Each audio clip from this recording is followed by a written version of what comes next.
Agora, a gente vai ter também uma orientação extremamente importante para gestantes em uso de insulina, tá?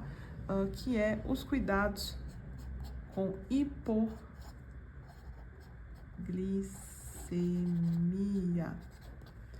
O que é, então, essa hipoglicemia? A gente sabe que quando a gente está com excesso de glicemia, excesso de glicose, excesso de açúcar no sangue, a gente tem uma hiperglicemia. Então, hipo aqui é pouco, né? Então, quando a gente vai com pouca açúcar aí, pouca glicose no sangue. Isso aqui, minha gente, é perigosíssimo. A gente tem que tomar cuidado, né? Fica um alerta aí, porque realmente a gente não pode descuidar de uma hipoglicemia. Parece inocente, a gente sempre acha que a hiperglicemia que faz mal, a hipoglicemia é até bom, né? Não, tira isso da cabeça. A gente não quer que a glicemia da gestante fique abaixo de 70, tá? Dependendo do... Quando é uma gestante, às vezes, que está usando insulina e fica muitas vezes hipoglicêmica, a gente até flexibiliza aqueles alvos, né? Que a gente sabe que para gestante é mais rigoroso, esses alvos são mais rigorosos, né? Então, cuidado para achar aí que a hipoglicemia é uma coisa qualquer. Não é não, a gente até gosta que os familiares estejam orientados, porque se a gestante começar a sentir algum mal-estar inespecífico, né? Às vezes, eu tô me sentindo mal, tá esquisito, né? Pode ser uma hipoglicemia, às vezes tremores, né? Então, começou a dar uma tremedeira aí, um jeito ruim, tá? Pode ser uma hipoglicemia, uma fome esquisita, uma fome intensa, fora da hora, pode ser também um sintoma de hipoglicemia. O que mais? Suor, né? Tô suando frio.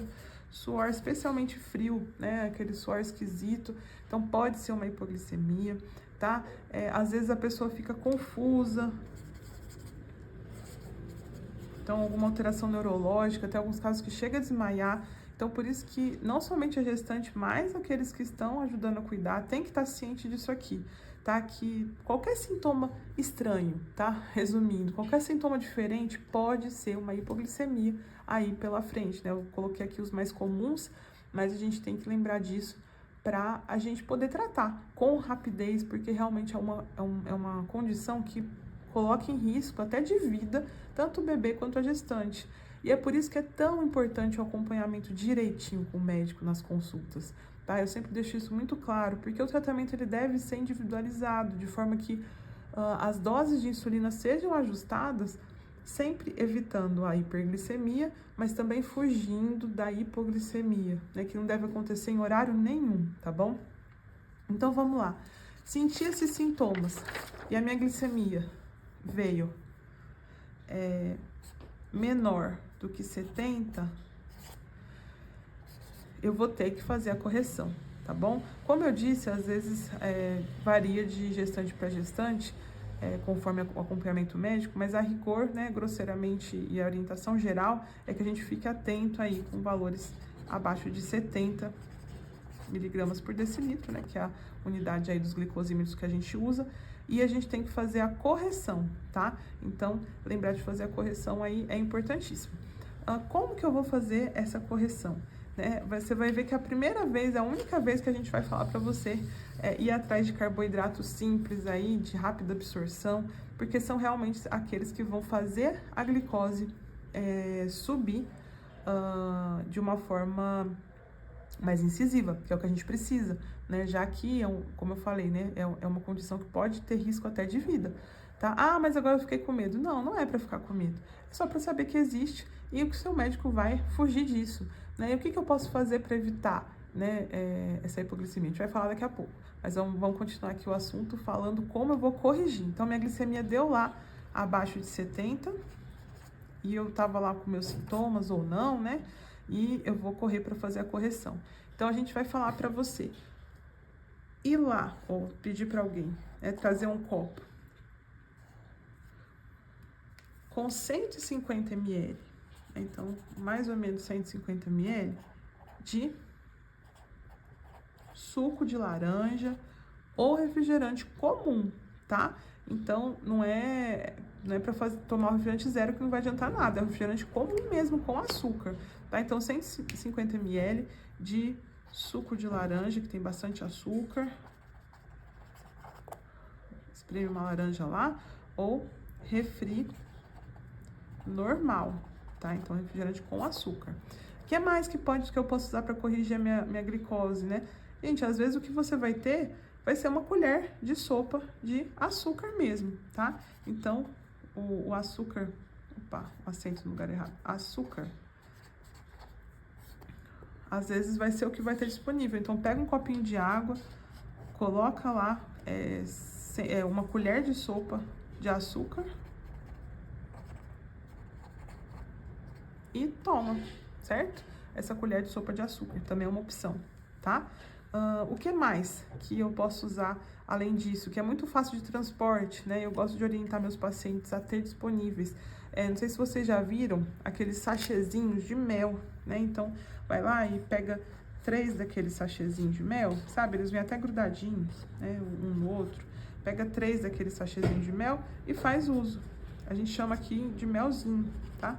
Mel de abelha mesmo. Então, 3 sachêzinhos de melzinho de abelha. Ou uma colher de sopa também, tá? Uma colher de sopa desse melzinho também pode corrigir a sua queda de glicose, tá? Que mais que também é super fácil de transportar, né? Que eu oriento meus pacientes que fazem uso de insulina ter na bolsa, né? Ou os 3 melzinhos aí, ou 3 balinhas, tá? Aquelas balinhas moles que vai conseguir mastigar rápido, né? Balinha qualquer uma que você compra por aí, mas lembrar que tem que ser com açúcar, tá? Não é bala dessas diet light, né? Sem doce, tá? Nesse caso, vai ter que ser com açúcar. A gente sabe que qualquer uma dessas opções, não são todas não, tá? É uma, ou outra, ou outra, ou outra, né? Então, você vai lá, vai escolher uma dessas. Essas opções têm mais ou menos de 15 a 20 gramas de carboidrato, tá? Que é o que a gente precisa, eles são de rápida absorção. Então, a gente precisa desse carboidrato que seja absorvido rápido para que essa hipoglicemia seja combatida de forma que essa gestante saia de risco, tá? Esse paciente saia de risco aí dessa queda de glicose, tá? E depois, o que eu faço?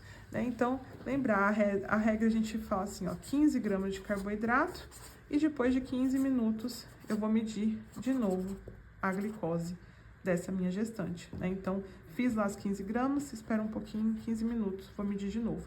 Nesse espaço de tempo, né, logo depois que eu fiz as 15 gramas de carboidrato, o que eu vou fazer? Eu vou adiantar aí a próxima refeição, ou um lanche, tá? Então, e esse lanche, é importante que ele tenha fibra, né, carboidrato complexo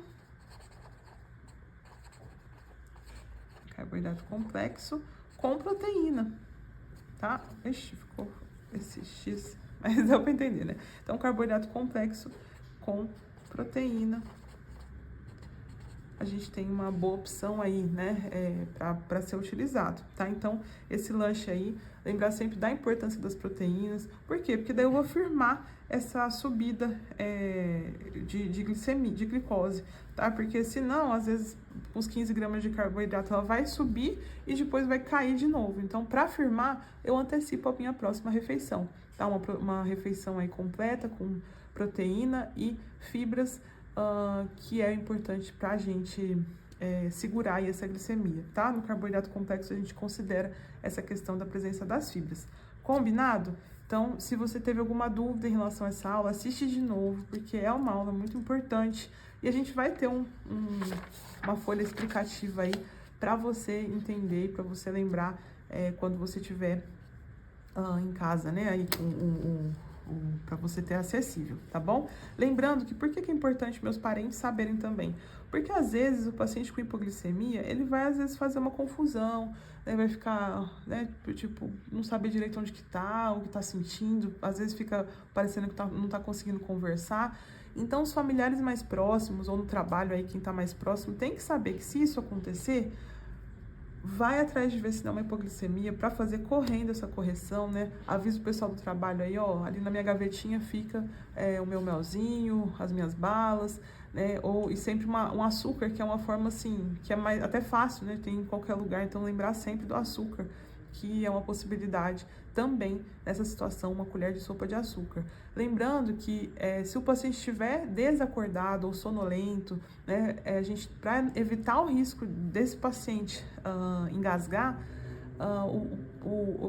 a pessoa que for fazer a correção, né, ela pode massagear o açúcar dentro da bochecha da pessoa, né, para não ter o risco dela ser mordida, né? Então vai massagear aí dentro da bochecha, tá? Então, nesse caso, lógico que são casos extremos, né? Quando o paciente chega a perder a consciência ou chega a ficar sonolento e tal, mas é importante saber disso, combinado? E então encerramos essa aula aí de extrema importância para as gestantes que estão usando insulina, tá? Lembrar que você que não está usando insulina não vai precisar fazer uso disso, tá? Tá. E antes da gente encerrar, lembrar o que eu posso fazer para evitar, então, né? Já que é uma coisa que a gente considera perigosa, o que eu vou fazer para evitar esse risco? Lembrar de comer no mesmo horário. Então, assim, uma dieta equilibrada, com horário, certo? Horário. Então, não vou ficar muito tempo sem comer. Hoje eu não almocei. Lembra que você aplicou a insulina. Então, a insulina tá lá circulando no seu organismo. Então, cuidado com isso. Se você não comer no horário certo, a gente tem o risco de você ter uma hipoglicemia, né? Por exemplo, uma dieta muito variável, né? Tem que evitar isso. Tem que ser uma dieta estável, tá? Então, uma alimentação tem que seguir um padrão. Eu não posso um dia comer um monte e outro dia comer pouquinho e daí daqui a pouco eu não como, tá?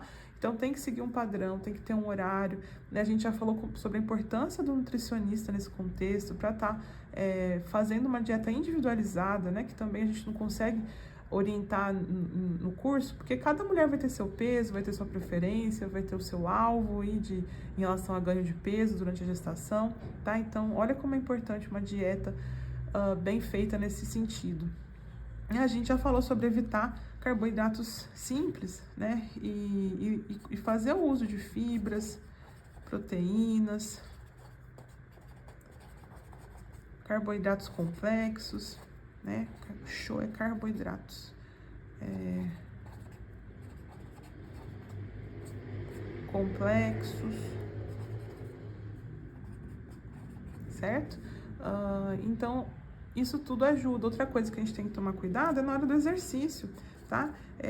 Eu lembrar que no exercício físico eu não posso ir sem comer, né? Eu comi faz tempo e fui lá fazer exercício físico, né? Então, lembrar de fazer, às vezes, uma refeição mais leve para você conseguir fazer exercício de uma forma tranquila, tá? Mas não ir pro exercício muito distante aí da última refeição, tá? Então, faz seu lanchinho antes, né? Então, come sua fruta, um iogurte, né? Sua proteína, tá? Tenha esse cuidado para você não ter esse risco de, na hora de fazer exercício, consumir essa glicose e você ter esse mal-estar, tá? Então, esses aqui são alguns cuidados. A gente sabe que existem outros, né? Mas, de forma geral, esses cuidados vão ajudar muito a não correr esse risco, tá? Então, a gente fica por aqui e na próxima aula a gente vai saber um pouquinho mais a respeito dos cuidados aí, certinho?